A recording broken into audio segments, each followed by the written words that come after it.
நிலைமையில வந்துட்டு அந்த பொண்ணு ரேப் பண்ணப்பட்டு கத்தியால் ஏதோ 50 செஸ்ட் கட் பண்ணிட்டாங்க, நாய்க்கு வீசிட்டாங்க.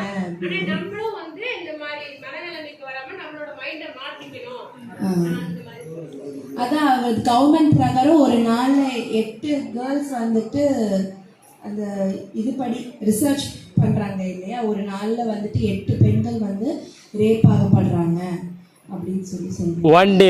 वन डे में 8 पेयर है ना रेप पनी ले इंडिया के अंदर. हाँ, இந்தியாவில் ஒரு நாள் இவ்வளோ கேசஸ் நடக்குது அப்படிங்கிறாரு. இதை வெளியில் இதை பற்றி பேசினதுக்கு அவர் நன்றி தெரிவிக்கிறார். பீப்புள் மைண்ட் தாட்ஸ் சேஞ்ச் பண்ணிலே. ஆமாம், கண்டிப்பாக எல்லாருக்கும் வந்துட்டு அந்த ஒரு விஷயம் வேலை வெட்டி இல்லாமல் வாழ்க்கையில் என்னடா பண்ணுறதுன்னு தெரியாமல் இருக்கிறவங்களுக்கு, பிரச்சனை இருக்கிறவங்களுக்கு 1008 கவலை இருக்கும். நம்ம படிக்க வைக்கணும், குழந்தைங்க இருக்காங்க, வேலைக்கு போகணும், குடும்பத்தை பார்த்துக்கணுங்கிற இதில் ஃபோக்கஸ் போயிடுச்சுன்னா ஒன்றுமே இருக்காது.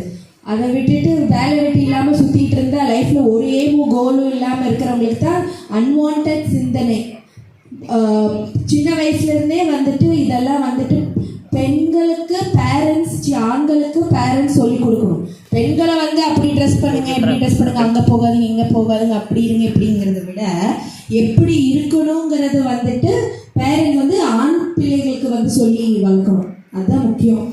ப்ளஸ் எல்லாருமே வந்துட்டு மெயினாக யோகா பண்ணுங்க.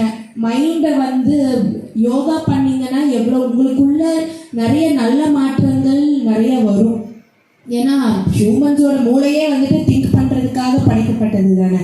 அது வந்து ஐ திங்க் கடவுள் கொடுத்த ஒரு சுமையும் கூட. அதனால தேவையில்லாத விஷயங்கள் எப்பெல்லாம் நம்மளுக்கு நெகட்டிவாக தாட்ஸ் வருது, நம்மளுக்கு நெகட்டிவான திங்கிங் வருதோ மெடிடேட் பண்ணுங்க. லைஃப்பில் ஒரு கோலை நேம் வச்சுக்கோங்க, அதை நோக்கி அதை நம்ம எப்படி ரீச் பண்ணணுங்கிறதுல ஃபோக்கஸ் பண்ணிங்கன்னா மற்றதெல்லாம் எதுவுமே தெரியாது நம்ம.